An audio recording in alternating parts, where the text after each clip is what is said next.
Seja bem-vindo ao canal Curiosidade Certa. Vamos falar hoje sobre Lula. 76 anos de Lula. Uma das curiosidades de Lula é corrupção, prisão, inocência. Deixe seus comentários, faça seus comentários, deixe seu like, sua inscrição. Me fala aí e vamos falar um pouco mais sobre isso aí. Nesta quarta-feira, o presidente deu uma entrevista, várias entrevistas, dizendo que ainda vai concorrer ou não com a presidência. Mas vamos falar um pouco dessa data de Lula. Ele fez 76 anos, 27 de outubro, e duas datas de aniversário de imigração para São Paulo. Ele nasceu em 45, em Vargem Comprida, Caetés, interior de Pernambuco, que na época era distrito de Garanhuns. Lula é o sétimo dos 8 filhos de Dona Lidu e seu Aretistes, e com a miséria de onde vivia, decidiu viajar para São Paulo com sua família atrás de uma vida melhor. Sem documentos oficiais na época, Dona Lidu usou o que se chamava de bastideiros, que é um documento que comprovava a execução do sacramento do batismo católico e constava a data e local do nascimento de cada filho, até dela também. Com esse documento chegaram a Vicente de Carvalho, no litoral paulista, em 1952, ano que o petista foi registrado. Segundo conta José Ferreira de Mello, irmão do ex-presidente, ao Instituto Lula em São Paulo, Dona Lidu levou ao cartório anotado em um papel os nomes e as datas de nascimento de todos os filhos dela. Mas ele acredita que sua mãe foi intimidada no local, chegando a se confundir com a data do nascimento de Lula, que foi registrado como o nascimento de 6 de outubro de 45 e não no dia 27, que é a data correta de seu nascimento. Mas aí, como Lula só conheceu o pai aos 5 anos de idade, você sabia disso? Antes da família Silva migrar para São Paulo, seu Aristides viajou para São Paulo deixando Dona Lidu grávida de Lula, que só conheceu seu pai quando tinha 5 anos de idade. Na época, o genitor voltou para Pernambuco para visitar a família e voltou para São Paulo deixando Lidu grávida de Taitiana, a irmã de Lula. Lula era espancado e não podia estudar. O petista contou em seu site que ele e seus irmãos e suas irmãs eram espancados por seu pai, que também não permitia que estudasse, devendo a forçar no trabalho. Só após a separação dos pais que eles puderam estudar e viver uma vida, abre aspas, mais livre. Engraxete e vendedor. Antes de ser metalúrgico, o presidente da República, Lula, foi vendedor de laranja, amendoim, tapioca, também foi engraxante, telefonista e office boy. E como surgiu o primeiro passo na política? Em São Paulo, então metalúrgico, começou a sua vida política em 69. Aos 24 anos, no Sindicato dos Metalúrgicos de São Bernardo do Campo, Diadema, em abril do mesmo ano, Lula se tornou suplente na diretoria, ou seja, o suplente da diretoria do sindicato. Em 72, foi convidado a se tornar o primeiro secretário do departamento jurídico. Como ele evoluiu, De 75 a 78, o filho de Dona Lidu foi presidente do Sindicato Metalúrgico. No dia 13 de maio de 79, Lula se tornou a principal liderança das primeiras greves geral de uma categoria trabalhadora deste país, em 68. E foi nessa época que uma das cenas mais famosas do então presidente do sindicato acontece.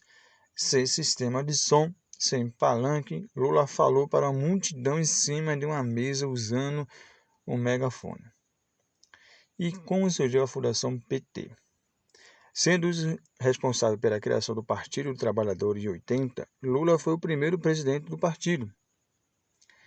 Primeira vez preso. Lula foi preso ao mesmo ano em que criou o PT. Acusado de promover greve e citar publicamente supervisão da ordem política social. Lembrando que naquela época ainda estava vivendo a ditadura, permanecendo 31 dias preso em São Paulo. Também nesta época, Dona Lidu morreu de câncer no útero, mas Lula não pôde sair da prisão para ver sua mãe, que acompanhava o enterro.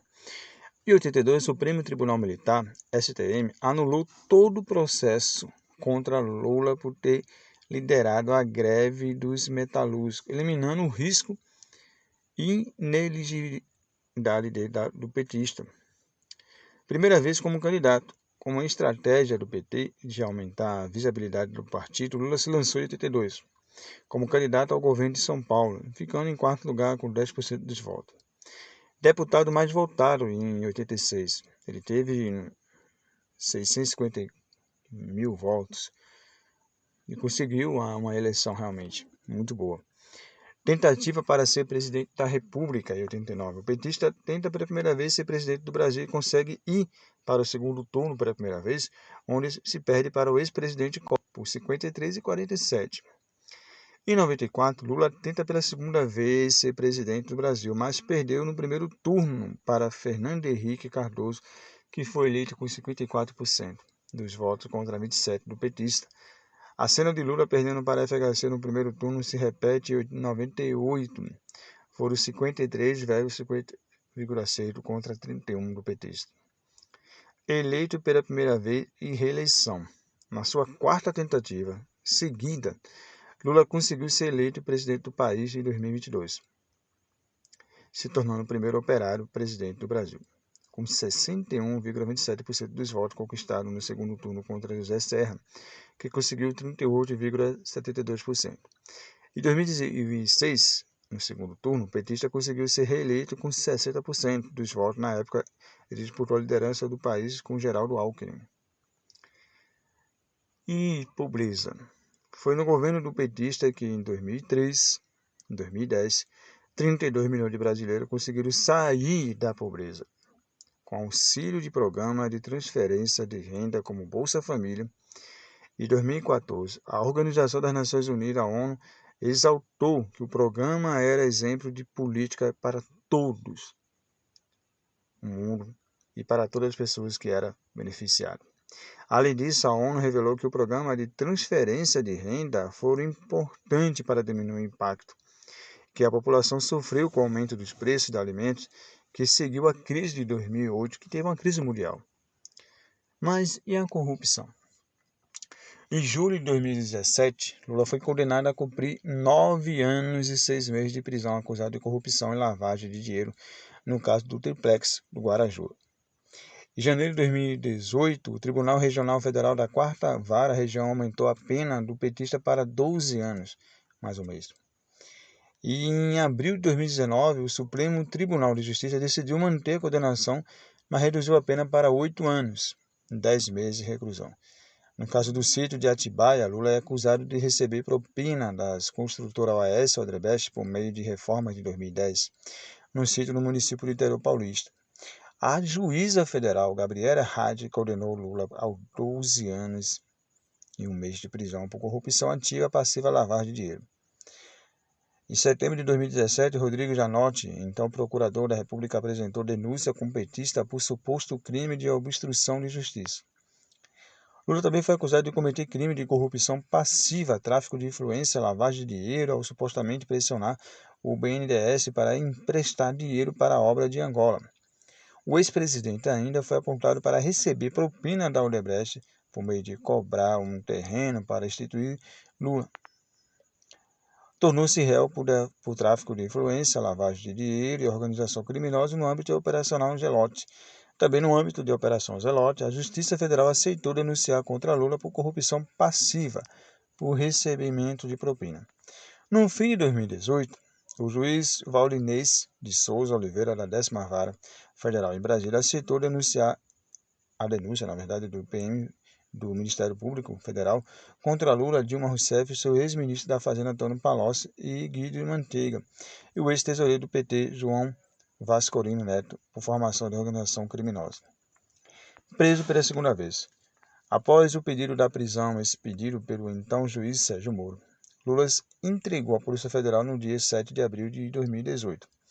Após um longo discurso contra a Operação Lava Jato no Sindicato de Metalúrgicos de São Bernardo de Campo. E livre.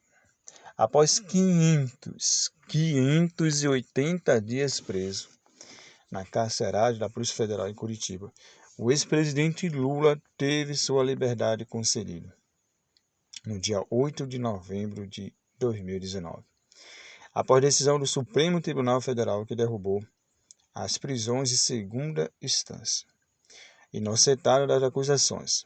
Lula teve sua inocência definitiva pelo tribunal, que anulou 4 ações consideradas ilegais movidas pelo Lava Jato. Além desses processos, Lula foi absolvido ou teve algumas denúncias arquivadas, porque não tinha justa causa, nem base fatos, em outros 17 casos julgados por vara de que Moro comandava.